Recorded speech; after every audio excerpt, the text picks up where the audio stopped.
Afternoon 10th class शुभ मध्याह्नम। 10th class हमारी आजकल व्यंजन संधि चल रही है, जो आपको मैंने कल क्लास में समझाया था। हाँ, जब क्लास थी गूगल मीट से, वहाँ मैंने आपको व्यंजन संधि में इष्टुत्व संधि, इष्टुत्व संधि और पदांत जस्व संधि समझाए, जो क्या है हमारे व्यंजन संधि के ही क्या हैं भेद हैं। ठीक है, आज दूसरी संधि है इसी में व्यंजन संधि का। जो पदांत पहले पढ़ा हमने, जस्व संधि पढ़ा था। जस्व संधि के दो भेद पढ़े हमने, पदांत जस्व संधि और अपदांत जस्व संधि, है ना। तो आज हमारा जो दूसरा भेद है उसका पदांत, जिसमें पदांत जस्व संधि में हमने जगदीश उदाहरण पढ़ा था।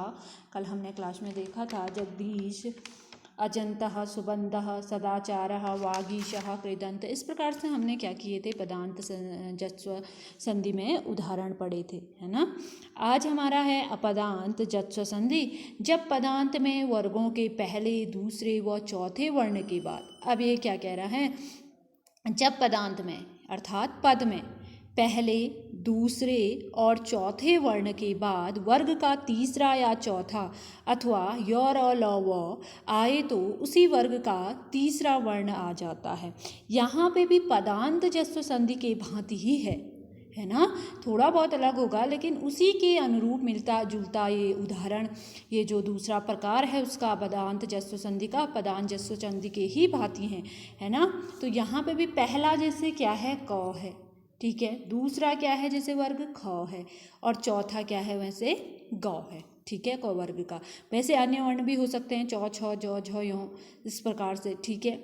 तो इसके बाद कह रहा है परिभाषा में, जब पदांत वर्गों के पहले, दूसरे व चौथे वर्ण के बाद वर्ग का तीसरा या चौथा, फिर तीसरा, ग हमारा तीसरा, फिर घ हमारा चौथा ही है, ठीक है। अथवा, फिर यह क्या कह रहा है, अथवा य र ल व, ठीक है, य र ल व आए तो उसी वर्ग का तीसरा वर्ण आ जाता। इसमें भी उसी वर्ग का क्या आ जाता है, तीसरा वर्ण आ जाता है। किस प्रकार से, जैसे हमारा एक उदाहरण है, सिद्धः एक क्या है, उदाहरण है। तो हम जब सिद्धः उदाहरण है, हम इसमें संधि विच्छेद करते हैं तो क्या आता है, सिद्ध धन दी, ठीक है, सिद्ध धन दी, सिद्धि, ठीक है। सिद्ध धन दी होगा सिद्धि, अगर सिद्ध धन द होगा तो सिद्ध आएगा, ठीक है।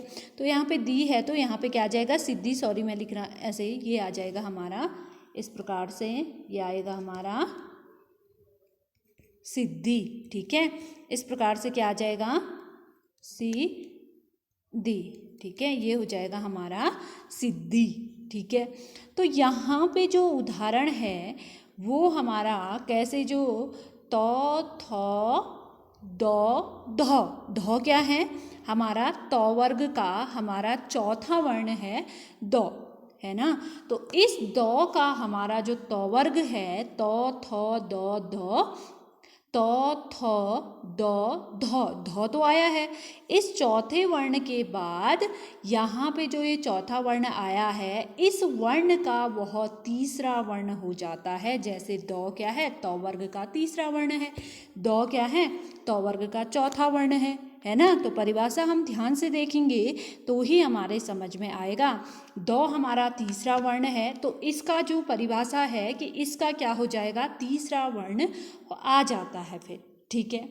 त वर्ग का एक तो चौथा वर्ण आया है, तो ये इस चौथा वर्ण का क्या हो जाएगा, तीसरा वर्ण हो जाएगा। इस प्रकार से यह बनेगा हमारा यहाँ पे सिद्धि, ठीक है। दूसरा है, जैसे दूसरा है उत्तधन योगः। अब उत्तधन त वर्ग है ना, त, थ, द, ध, फिर त वर्ग आ गया, त, थ, द, ध। अब देखो उत हमारा त वर्ग है ना। तो पहला का क्या बन जाएगा, तीसरा बन जाएगा। जब हम उत तो थो, अब देखो ध्यो आया ना यहाँ पे, तो ध्यो किससे बनता है, तीसरे वर्ण से प्लस यो को मिलकर के हमारा क्या बनता है, ध्यो बनता है। तो यहाँ पे सीधा से सीधा तीसरा वर्ण ही है, उत्धन योग उत्योग उद्योग उद्योग। तो दो वर्ण पहले आया, उस दो वर्ण प्लस यो को मिलकर के हमारा क्या बना है, ध्यो बना है, जो बना है उद्योग। ठीक है, तीसरा वर्ण है, जैसे तीसरा संधि विच्छेद है हमारा उत्धन घाटनम, ये भी तो वर्ग है, उत्धन घाटनम उद्घाटनम, दो क्या हो गया यहाँ पे, तो का तीसरा वर्ण दो हो गया है।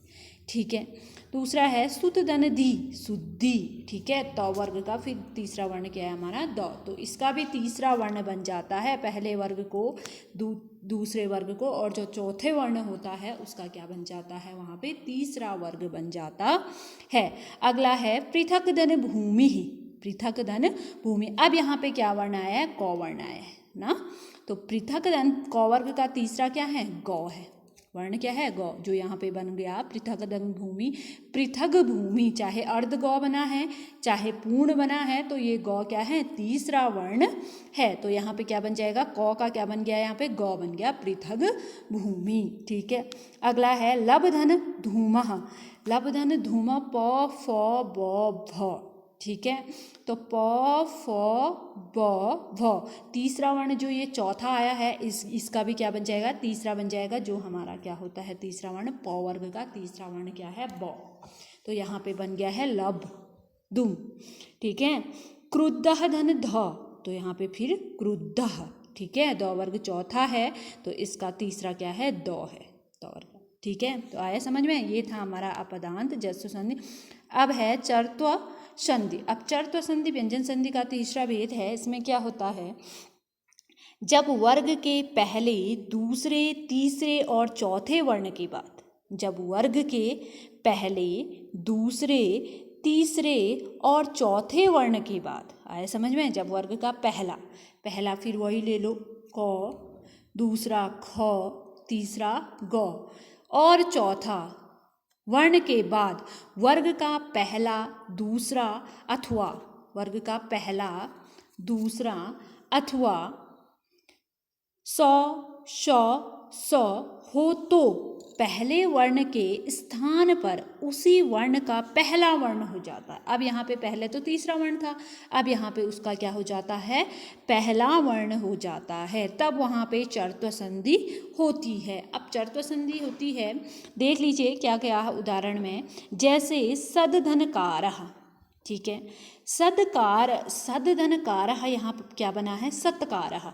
हमने देखना है जो ये दो है, इसका पहला वर्ण क्या है, दो वर्ण का पहला वर्ण क्या है, ये तो तीसरा है, दो वर्ण का तो थ दो, तो यहाँ पे क्या हो जाएगा, पहला वर्ण तो हो जाएगा।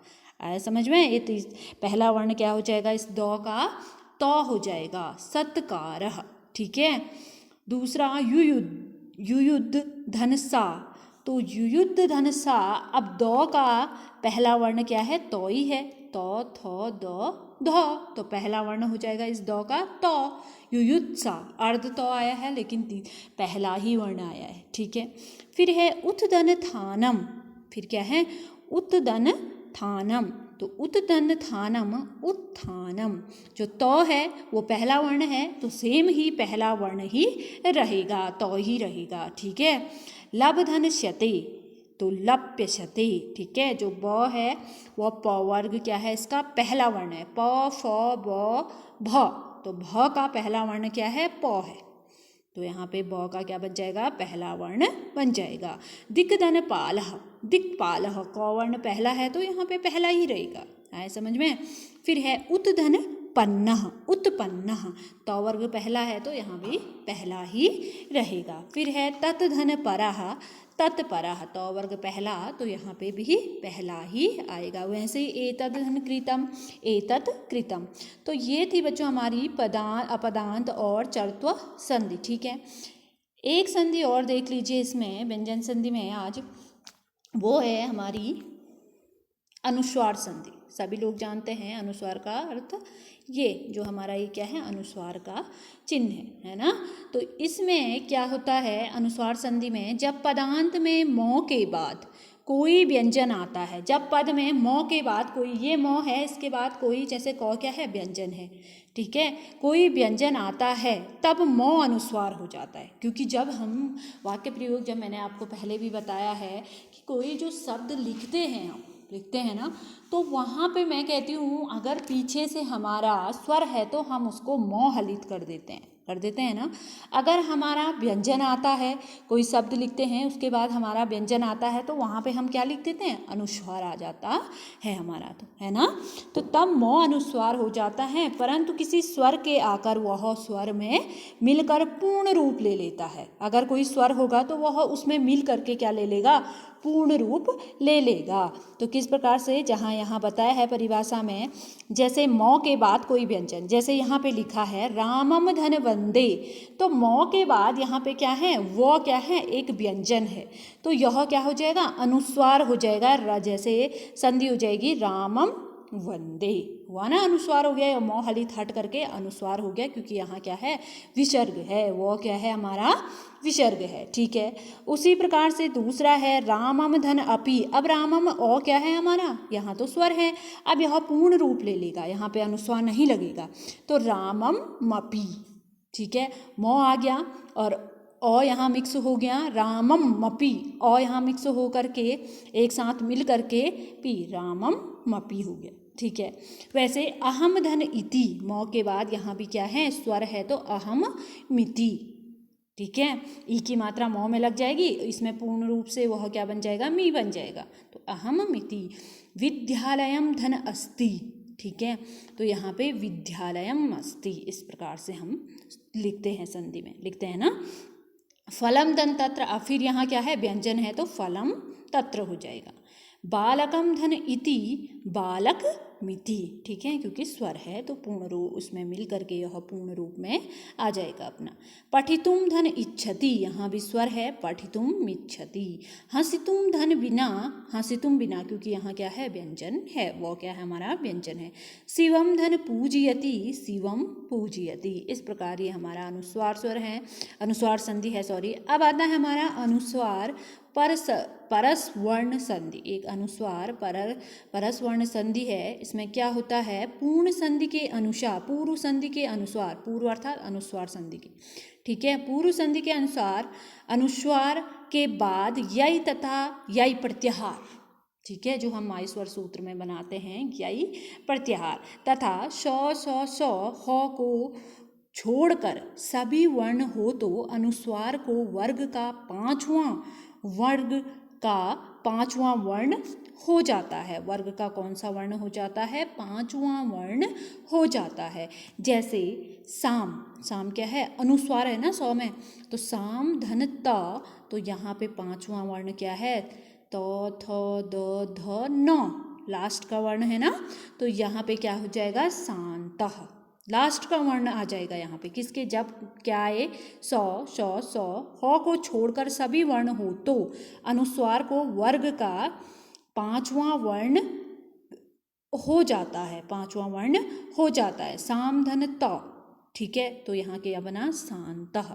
वैसे समधन दी संधि, ठीक है, फिर है समधन बंधः संबंधः, ठीक है, समधन पत्ति संपत्ति, गंगधन गा गंगा, तो इसमें जो वर्ण आएंगे वो कौन सा वर्ण आएगा, पांचवां वर्ण इसमें बन जाएगा। तो आज हम इसी को देखेंगे, एक बार ध्यान से आप कोशिश करोगे घर में भी संधि बनाने की, तभी आपके समझ में आएगा, ठीक है।